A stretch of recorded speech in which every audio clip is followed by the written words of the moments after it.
What is up, everybody? It's Dr. Vibe here, host and producer of the award-winning Dr. Vibe Show, the home of Epic Conversations, and I'm the host of Epic Conversations, 2020 Best Podcast News Award winner, 2018 Innovation Award winner, given out by the Canadian Ethnic Media Association. Also, I host, you know what? Should I say? Should I not say? Okay, yeah, I see someone smile in the background, my friend. So I'm going to say I am now co-hosting and co-producing the only podcast in the world for dads and fathers that is sponsored by Dove Men Care. We started doing our tapings today, so in the near future you will see the broadcast. But we did the first conversation today. So used to be host online conversations with fathers and fatherhood experts and influencers. Now we're doing a straight show. It's the Dad Central show is going to be out the next few weeks, and you'll be able to see these epic conversations we're having with fathers all around the world. So I was hesitating, but I saw my brother smile. I could tell him say it. I could just tell, say it. So he says, put it out, no, shoot your shot. So you know what? No further ado. I get excited at least once a month to have this brother on the line with us, Sid McNairy, the driving, him and his wife, the driving force. You were laughing all that time. But I saw your smile and going, and I can just see Sid saying, "Oh, come on, spit it out." So I spat it out. So it's done. So right. So Sid, we've been doing a lot lately because we haven't spoken lately. There's a lot going on. Yeah, it's been a whirlwind. And I was catching up because I think like we maybe had one or two exchanges direct message on Instagram, but other than that, we have not been in each other's lives for a bit. So we have to redo that because usually on Thursday afternoons we do that. So I've been a bad vibe. So I got to get back in the groove. And Sid's going, okay, it's been up to it. Okay, yeah. I got me. You got me. But Sid, what's been going on with you?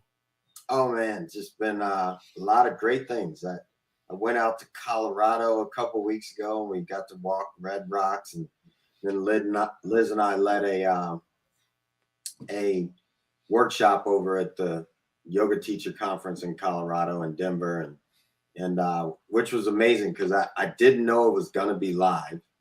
At least I forgot. And so we were doing our healing breath work, and I wasn't sure how that would go live. So I've never done it like that over Zoom and over, broadcast. Wow. And so I just got off the phone earlier today with a lady from Finland, and she was blown away. So we'll be going to Finland. Come on. Mm-hmm. Yeah, I've never even thought about Finland. So it's going to be great to go to Finland. And I feel like I'm going to be like, Lord, what's that? Game of Thrones. I feel like Finland reminds me of Game of Thrones. I don't even know what Finland's like at all, but in my head, I'm like Game of Thrones. Wow. So is that before the end of the year? Well, I got to look up plane tickets so I can give her what it'll cost, like for us to come and all that stuff. But told her we could come in the summer, so potentially this summer, or who knows? I don't know. I got to look at all those things. Like, is it cold at that time in our summer? Well, since we're in the Northern Hemisphere, I would think if they're in the Northern Hemisphere, I think our summer would be their summer. Close. I think close at least. And then yeah. So, and then after that, when I got back, we got back on. Look, you see what they're saying? Globetrotters, Sid and Liz. And how are you? Hope you're doing all right. Thanks for tuning in live with us. Yeah. So then I went to there's a guy that's on LinkedIn a lot. David Wyatt had an event in South Carolina, the South Carolina Football Hall of Fame event. So they had me come speak, and that was amazing. Just to So how did that happen? How did that happen? The South Carolina speaking. Give us the process, the story behind that. Well, we met on Clubhouse, Oh, and he got a chance to hear me talk several times on Clubhouse, and I got to hear his message, and so that was amazing. And so then I went, and a couple people from Clubhouse went. This guy Jeff Cole, he sang the okay. national Just anthem. to interrupt for a second. There's a flashing light Oh, that's that's the happening. sun. Man. That's the sun. It That's the should sun. stop. All right. No problem. We're good now. The trees are saying, "Hey, Sid's here." So so went there, and then this another person from Clubhouse, Pam Ray, she was there, and so I got to Wow. speak, and it was, and I mean, heck, for like 3 days, it was, I'd wake up and I'd be giving the speech, so I knew it was going to be something different because it was coming from my spirit, and so it was just great to be able to go and really be part of motivating young people to young men to really uplift South Carolina and be the example of what South Carolina can produce. So it was great to be with those guys and give that talk, and then to meet legends because they had Jeff Bostic from the Yes, I Hawk. know that. Yeah. Chester McLaughlin's family was there because he's passed, but he was represented by the likes of Tim Brown and other guys, and this guy named Harper, and so it was just really amazing to be there with the 5 guys that got inducted, and this guy Rick that played for the Patriots. He was there with his wife, so got to meet him and gave him my books. And if he's hearing this, he said he's coming to Jacksonville to see me, so I'm calling him out right now. Yeah, it was awesome. It was awesome. So how many speeches did you give? More than one? Well, no. What I was supposed to give 2, but the second one, that's all predicated on how long the people that get inducted go. So Okay, got the it. second one didn't happen, but the first one was on Thursday night, and who knows? They'll probably build in more time next time. But it was so great just to hear those guys accept and be there and be part of it. It was really cool. Yeah. Wow, that's amazing. That's amazing. So, gee, Colorado, South Carolina, Finland. Geez, does your suitcase have the different desks like stickers all over it these days, or what?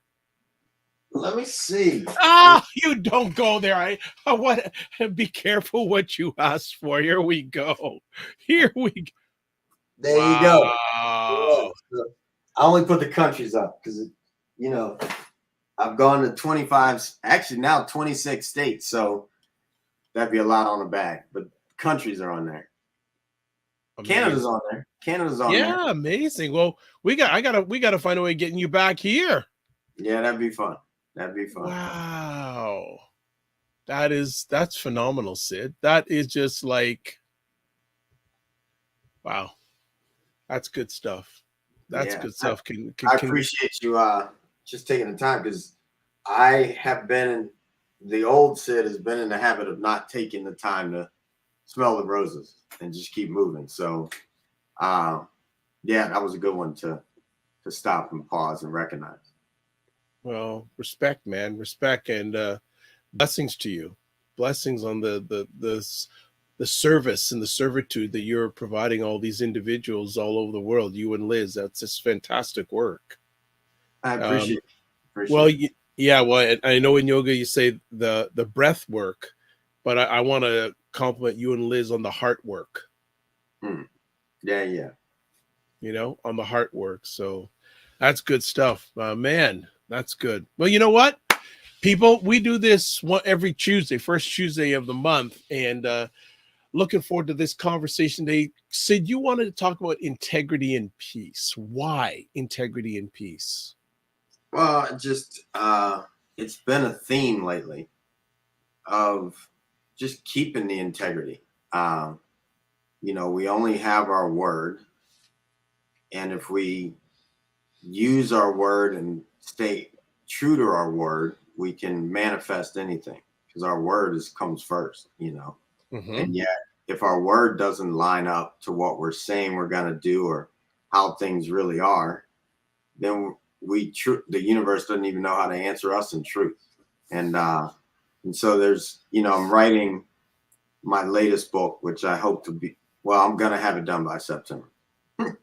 Just going to say that right now. Integrity. Yes, integrity. And so as I think about that book, I've got in one chapter, I talk about peace as the foundation. And where there's no peace, then we end up in the illusion, the things that aren't the real of how it truly is. And when we have peace, we can step into what's real, and only love is real. So if we look at integrity, the opposite of integrity with our word could be lying. Well, lying comes when there's no peace. Integrity, the speaking from our word, the actions from our space of integrity, is above the line, and it gives us access to love. So really stepping into that, and I think the first thing when I think of integrity is having integrity with our word looks like showing up on time. Like that's the easiest way to know if you have integrity. If you say you're going to be somewhere at a certain time, you just get there. It just happens. And the more integrity I have with that, I mean, I can take a trip 13 hours away and be in a car and say, I'm going to be there at this time, and I show up at this time. That's integrity, And I think that's important to be a message. If we're going to do this once a month, we may as well leave with the message that people can start to implement if they don't already have it. Well, we've got Charleston Gaines saying lying comes when there's no peace. Truth. And truth. Absolutely. Absolutely. My guy, Charleston. There we go. I want to go dive a little deeper. And this is where I'd like to go. I'd like you to look at integrity as a piece, and then peace separately. And then we bring them all together as we go along the journey. Who in your journey has showed and displayed integrity that you respect? Well, I'd have to say it's in a major way, because I really wasn't necessarily always looking for that when I was younger yet. My dad, when he used to drive me all over God's creation to play sports, right?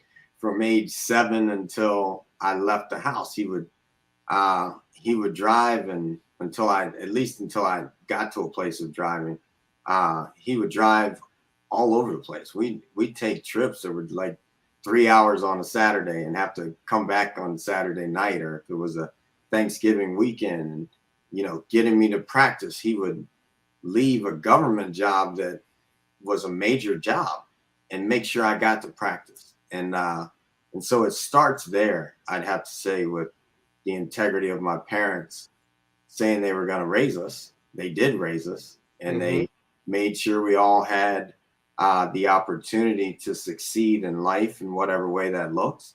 So that was the initial awareness around integrity and, commitment, honoring your word to show up. And then as time passed, especially after college, and I got to work for coaches, Bob Spoo at Eastern Illinois, Eric Holmes, Northern Michigan, Joe Novak at Northern Illinois, and then continuing through with my career. And so the integrity piece often showed up with just, hey, man, this is when we're going to be doing something. We'd start on time and end on time. That was such an integrous part of things. And it even led from that, just a matter of showing up on time. I used to tell the teachers at the yoga studio, okay, when someone comes, start on time, because they're expecting it. And you need to end on time, because if you don't end on time, what can happen? You teach a great class. That person leaves and gets a parking ticket on their car. Now, all of a sudden, they don't even think about that they got a great class. They're pissed off because they got a parking ticket. So keeping that was huge along the way. And it started with all those different people I've had in my life that were an example of integrity. And so I learned it from my examples. Wonderful. What do you feel the state of integrity is these days? Well, I'll go with this one. A lot of people say they want peace on earth. No, they don't. We don't have it. Like if people really wanted to show up in that word, if that were truly their word, they would be working towards peace no matter what. And I'd have to say I call that one. I call that out on all the leaders. Not going to even call out which religion, but if you have multiple billions of dollars in your care, no matter who you are, and you claim to want to be there for the world, then there wouldn't be people starving. That's integrity. It's a lack of integrity that people are saying they want to be about something, but then they aren't. Just be true to your word. If you're about whatever it is that you're about, then truly say that. It's okay. Like you can be about peace, you can be about love, you can be about money, you can be about whatever it is. Just be true about that. And then people can choose whether or not to be with you based on the truth of where you want to stand. And there's plenty of people that'll stand with you no matter where you are. Just be honest about how you want to stand. I think that's important for everyone. Why do you feel that integrity is lacking a lot these days? What do you think some of the root causes are? Well, people want to look good. That's a big one. Like you look on social media, I can honestly say I take pictures of I'm going to after this, I'm going to go walk on the beach. I take pictures on the beach. It's my life. And some people post pictures from I don't know, 10 years ago and act like that's happening today. So why do they do that? They want to look good. They want to feel good. Whatever that is, whatever their reason is. Yet I'm saying the more we start to get real about things and recognize that this is what's really happened, then we have a chance to say, okay, this is where it is. It's okay. If we don't like where it is, we can shift. If we do, we can continue. But we have to start being honest with ourselves and start living into the truth of where we are. You get the opportunity to share with hundreds of people, especially young men. Mm-hmm. What message do you give to these young men when it comes to integrity? Well, first, because I've worked with athletes and in sports, and sports have been 454 wins and under 100 losses for me. So I'm comfortable winning. Sometimes the losing wasn't necessarily definitely wasn't what I wanted to do. Yet sometimes that happened. And to be a champion, you've got to start winning at everything. Everything. Like everything is important. And because you're not going to, there may be someone that gets lucky and becomes a champion, especially in a younger age, younger years, slip into winning once. But to continue it like a dynasty, you got to have integrity. You can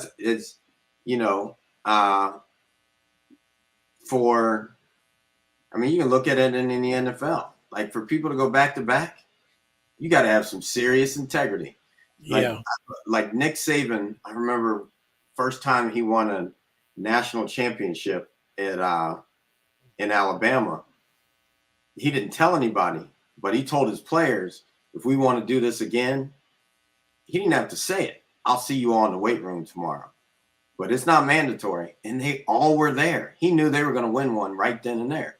So that's integrity, showing up all the time the way you want to be. Nice. How do you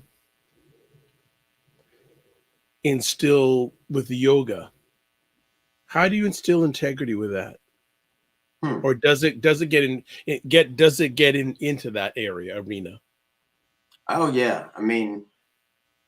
It's like they talk about the yamas and the niyamas. Well, I don't know if you know that, but they do. And you can educate me along the way, And so the yamas and the niyamas, it starts off with your morals and then it builds into your higher level of way of moving. Mm-hmm. And so one of them for me, the biggest one that I look at is ahimsa, which is the practice of nonviolence. to align to ahimsa, no one has to tell me all the other things to do, to be courteous, to, satya, not to steal, all these different things. They don't have to tell me that, because practicing nonviolence, if I just dive into that, I'm not going to steal from someone, because that's peace. I'm not going to only commit to me having money and someone else suffering. That's not peace. If I'm truly aligning in that way, nonviolence is the practice of peace to me. And so if I'm aligning in that way, it answers everything else too. So when it comes to practicing yoga in that way, the mental part shows up like that. The physical part is, how am I treating myself on the mat? If I'm doing nonviolence, how am I holding up the space for me when I'm on the mat? Am I practicing in my mind and creating the space that continues to move me in that space of ahimsa? So it shows up for sure on the mat. How you're treating yourself, how you're treating the environment, all those things show up on and off the mat. Can you give, if you're comfortable, can you give us a moment where your integrity was tested and you overcame your integrity being tested at that moment? Well, I'd have to say one moment was when I committed to being in a space of walking the mission of my name, my native name, Nahi Adanade Nuato Iade, which means he who brings peace. There wasn't peace totally aligned in my life. One of them was with someone that I can honestly say I loved, but we weren't aligning in peace. And a lot of that had to do with different things that each of us had as our own deep fiber within, meaning I had already had children, she had not. And you could tell that, at least for me, I could tell that that was something she wanted in her life. And so I had to make choices to continue to find peace, which didn't look like peace to her or to other people. And now I see that her life is happy and that she has a child and she's living the way she wants to. And I think that's important. Sometimes we have to make choices that align to our greater mission. For me, aligning to peace in that way didn't look like staying just because it was easy. So I had to make that choice for myself. Okay, good stuff. Let's transition over to peace, and I'll probably take the same sort of journey in regards to that. Actually, let me start it this way. What is your definition of peace at this time? Well, my definition of peace is the starting place of love. It's the foundation. Without peace, there is no love. So it's the middle ground. It's the foundation. It's what I stand on. And when I stand in peace, I gain access to seeing God's love increase. So I think that's where it shows up for me. Peace is this place. It's not just like, a lot of times I think people see peace as like, oh, it's just easy. Well, no, it really isn't. Like, there's plenty of times that when my peace is challenged, it becomes tougher to just stand in it. And then for some people, it doesn't look easy. I refer to what Gandhi said when he was on earth. And he said he was aggressive about his peace. It's kind of like hornets in a hornet's nest. They're peaceful moving around in the hornet's nest. Now you screw with the hornet's nest, you go knock it over, you'll find out how peaceful they are coming to get you.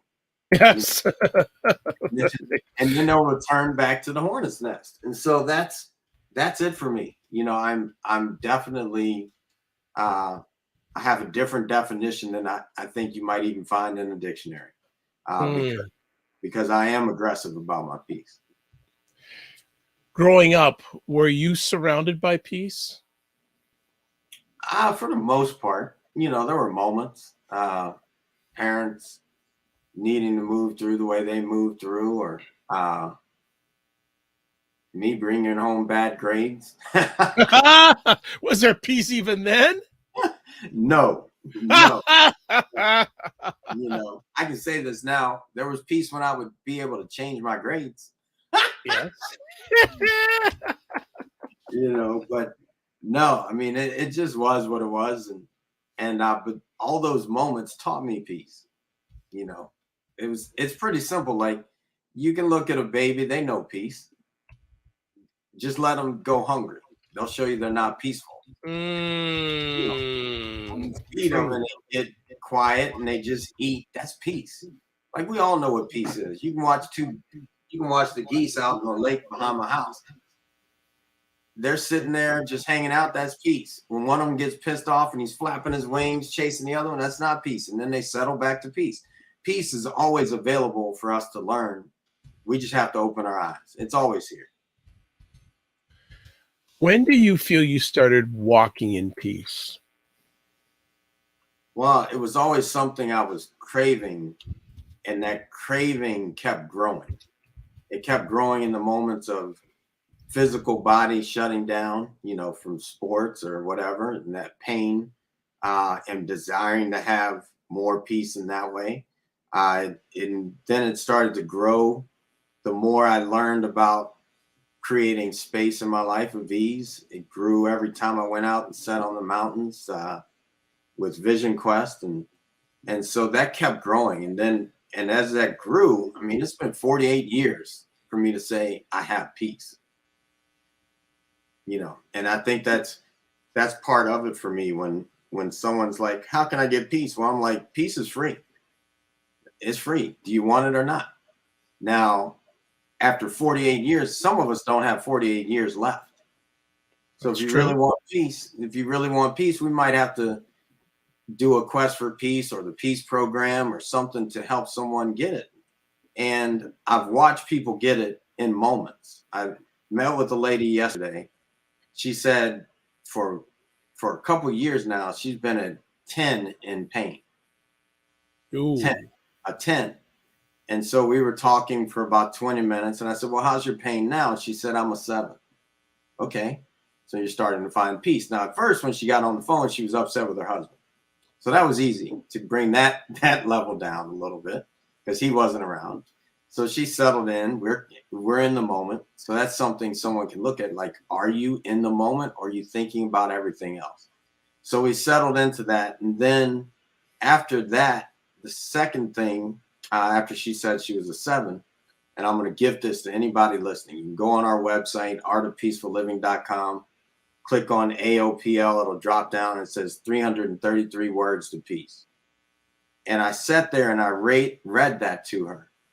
And at the end, like I was working on her energetically, and she closed her eyes and was listening. And by the end, when it was all said and done, she said she was a 1. And then she instantly called her daughter to verify it. And her daughter called me. So it's available anytime. Mm-hmm. This ease is below the line. Ease is above peace. You have access to ease anytime you move from peace to love. And it can grow in your body and it creates miracles and it does all that. So, yeah, it's pretty simple to me. Is there times where we have to fight for peace? We don't have to. We can choose to, though. We don't have to fight for peace. Like, really, does it have to be a fight? When Egypt overthrew their government, it didn't look like a fight. It really didn't. They sent out text messages. They did everything. Everyone showed up together. Government overthrown. Like, does it have to be a fight? No. Can it be? Yes.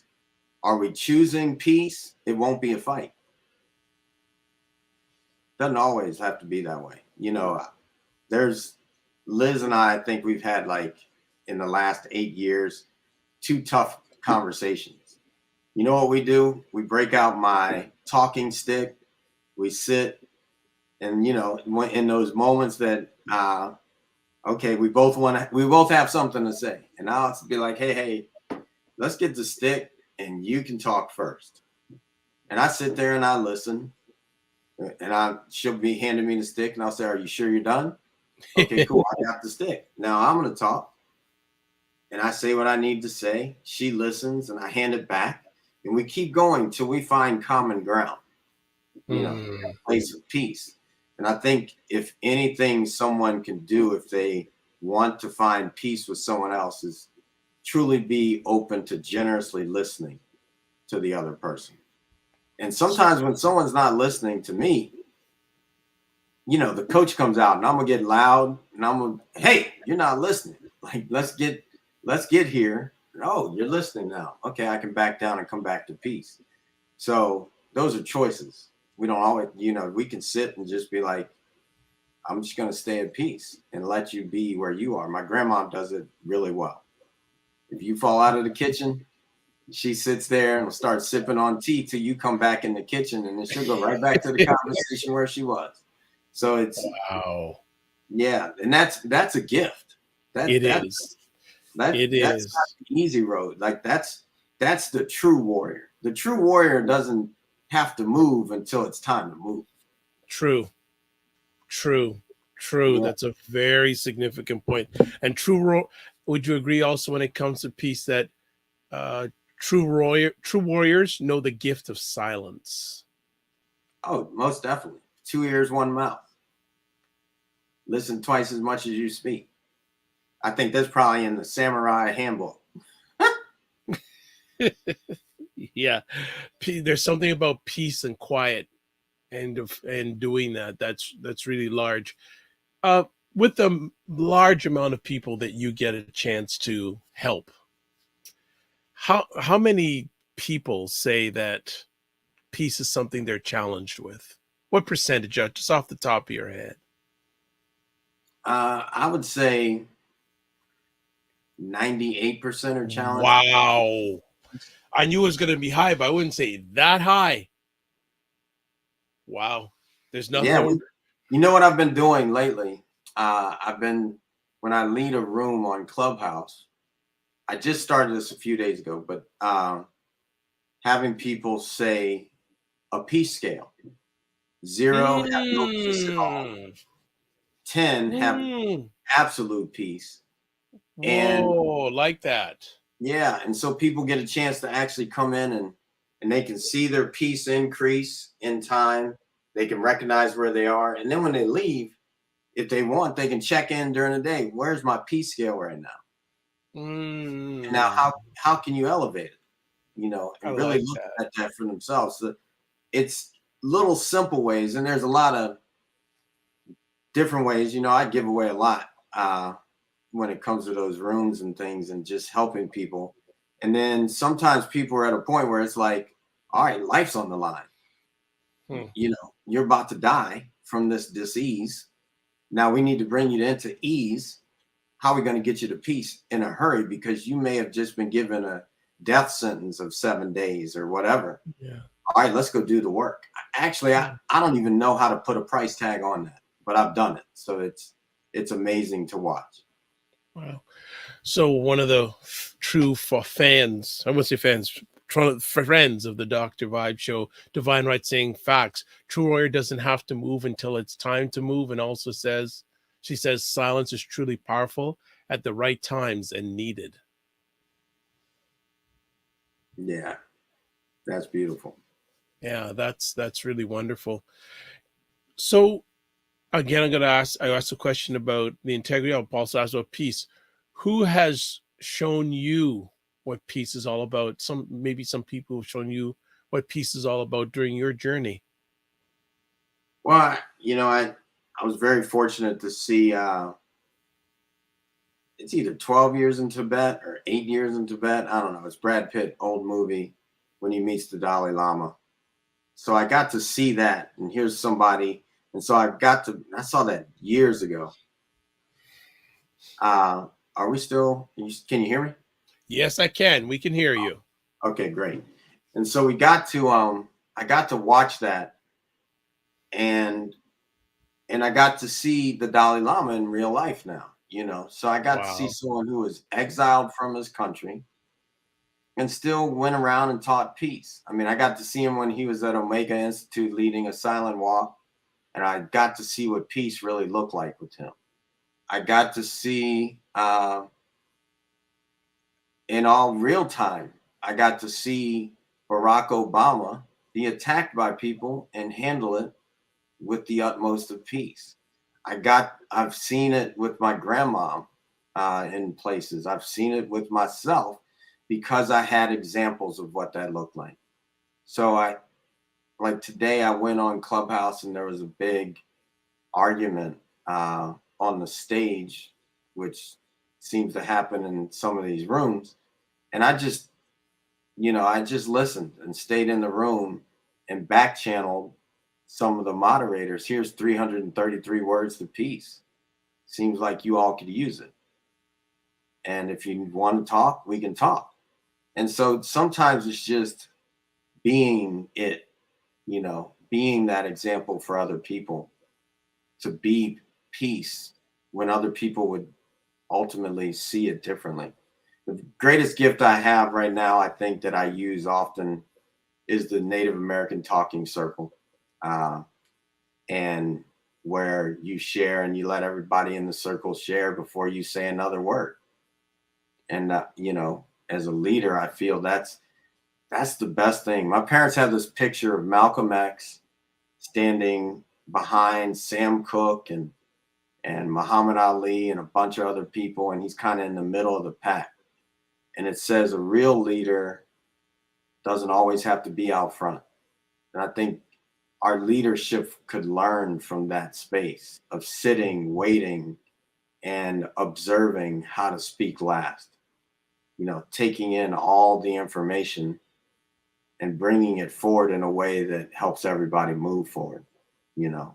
I'm grateful that I get to lead the way I do. And when it's time, someone will probably call me forward to lead in a bigger way too. Okay. Virginia Earl says hello. Virginia also says exactly. When you are not in peace, and it probably doesn't happen that often, Sid, but when you're not in peace, how do you get yourself back to peace? Well, because I practice it so much, it's quick now. Like, if I recognize I'm not at peace, that's the number one way back to peace, to know I'm not at peace. Right. As soon as I recognize I'm not at peace, I drop in, feel in my heart. It's part of my meditation. When I'm in my heart, I can't be up here in my head to be in my heart, like to feel my heartbeats, to feel the vibration that starts each heartbeat. So as soon as I do that, I've already clicked. And because I've practiced it so much, the rest of my body knows, oh, it's time for us to go to peace. My body goes to peace. And then it's like, okay, I'm here. Now, where do I want to move from here? Oh, I just got throttled outside of peace again. Oh, let me come back. Oh, no, I'm not even playing now. That's it. I'm done with that. So that's it. Really get in my body, which looks like getting into my heart, feeling and getting fully present in the moment. And then if the outside for me, something outside of me seems like a lack of peace, when I breathe in, I take that energy in and I breathe it back out as peace or love. So that gives me another way to move that forward.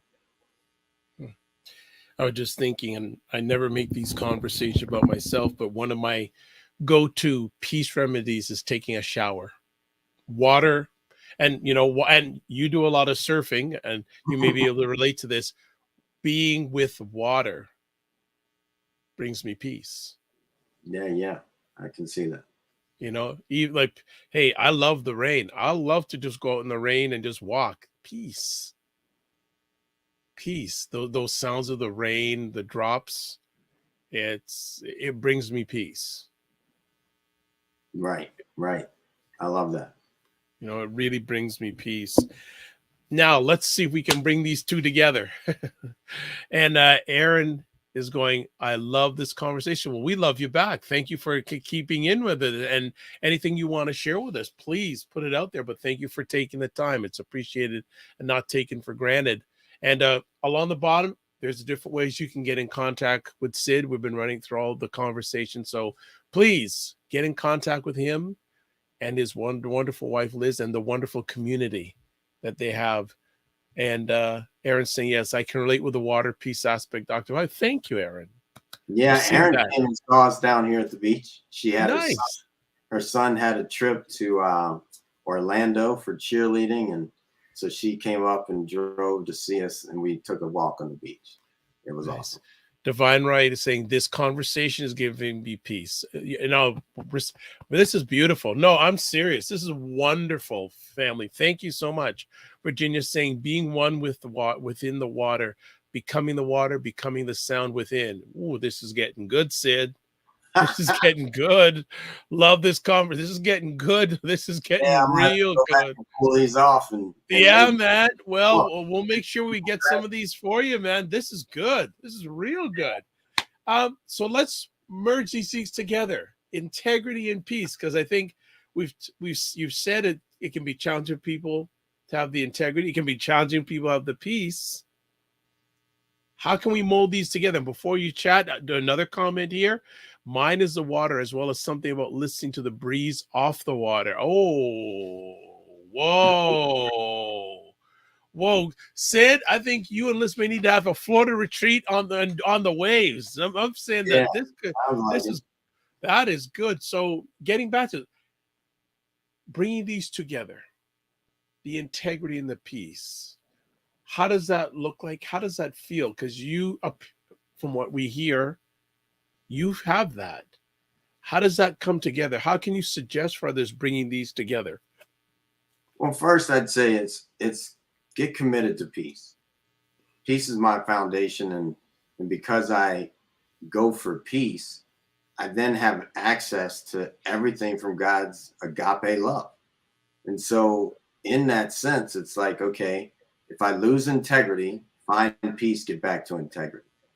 If I have Mhm. peace, I have access to integrity. So it all really stems from this place of peace as a foundation. And then I can move up and down. And so, we can continue to talk about that over time. That's it. Like a lack of integrity, no peace. Like, think about it. A lack of integrity. The person with the lack of integrity is worried about all the lies they've already told. They continue to tell lies because that's the only way they can keep that ball rolling.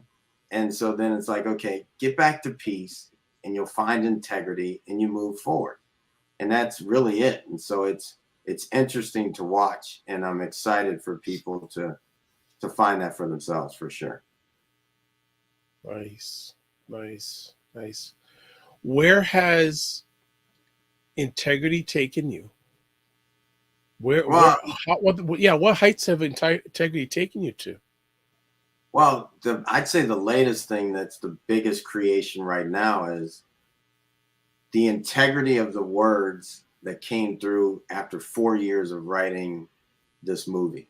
So we just finished a movie, Nahi. And the reason why the movie was somewhat easy to write, even though it took 4 years, it was somewhat easy to write was the integrity of my life being able to told in chunks of stories that fit in this movie.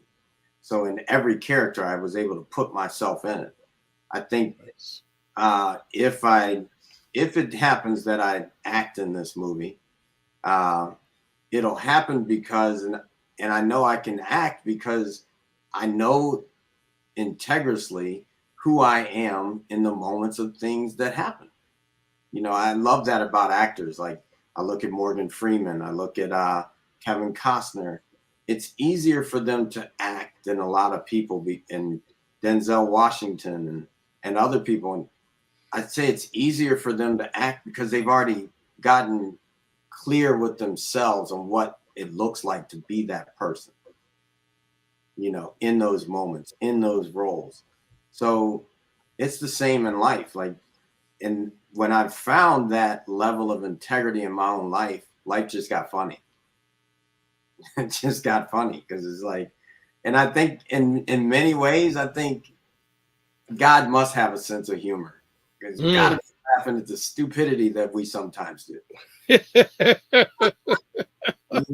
it's like, if they only knew they could just have peace and access love. Nice, Yeah. So it's nice, pretty good. nice. Virginia saying, "Yeah, I love Morgan Freeman." There you go. There you go. Well, as we wrap out our monthly conversation, any final words on this subject for the family? If you haven't yet found peace, go find it. There is no opposite to peace. You either have peace or you don't. If you don't, go find peace. Commit to peace all the time. Let it become your life. Keep going until you have 100% peace. Because 99% peace, 99.9999 is not peace. Peace is 100%. Wherever you are the reason you have peace or not. Look within yourself. Bam, bam, bam, bam. That was like totally unscripted, wonderfully done. And I'm just gonna do something here. I was gonna do it. No, I can't do it. Just give me a second. I'm gonna do something here. Let me see if I can. No, I can't do it. I was gonna. Yeah, I can't do it. I was gonna get a mic and do a mic drop. I'm gonna leave it at that. I was gonna do. Okay, you know what? I'll do an alternative hard drive drop. Portable hard drive drop. Wonderful. Oh, Sid, that's fantastic. Oh, this is good. Divine Right saying, amen, go find your peace. Aaron saying, thank you for this conversation. Try Deepon, great message. And Virginia saying, you got it. Peace starts within. Oh, the messages are coming in here. Yeah, mic drop. You see emoji, mic drop for real. Love it. Absolutely love it. Aaron Mendica and Aaron, there's a lot, but hard drive. I had to do something different. Everyone's saying mic drop, so I'd do a hard drive drop. Yeah, no, and don't worry, it's only a 1 terabyte. If I had my 16, I'd have to go, and it'd probably hurt me. So that's all good. Thank you, family. So what's coming up over the next few weeks for you, Sid and Liz? What's on the horizon? Actually taking a little break. Liz is finishing up school. You're kidding. You doing what? I'm taking a break. Well, okay. It's a break so I can. I'm about to dive in strong in this book because I know as soon as I say I'm in, I'm pretty much going to block off like the next 3 weeks and say, all right, I'm going in. And people ask for phone calls. I'm going to say I'm in. I can talk to you later. But yeah, as soon as I get that outline done, I'll be in it. Good. Alyssa says, great convo as always. Thank you so much. Virginia says, so glad I popped in for this chat. So glad you popped in for this chat. We're happy to have you, Bart, too. Right. So thank you so much. So everybody, Sid and I get together first Tuesday of every month, 7 p.m. Eastern time, unless something miraculous comes up. Again, his contact information is scrolling along the banner. If you want to, probably the best place to check him out is on Clubhouse. That's probably the place you check him out the most is on Clubhouse. And then if you want replays of any of my, that's my wrong thing. I had the wrong thing. There's the right thing. If you want to catch what I do, there's the website address, email address, Facebook, Instagram. I forgot to put in the Twitter, but the Twitter is at the DRVIBESHOW.com. Oh, I still got more comments coming in. Sid, don't want to let us go. Thanks, guys. Virginia says, Divine saying, this was so great. Thanks. I was able to catch you both. Much respect. Yeah. As always, end off with this. Live your life as a dream. If you can dream it, you can make it. Sometimes you have to get small to get stronger. Block assumptions that aim bigger, aim better, aim higher, aim wider. Love, faith, and respect. And remember to give yourself grace. And also, too, don't just manage your time. Manage your energy. Take care of yourself, everybody. Thank you so much for watching. God bless.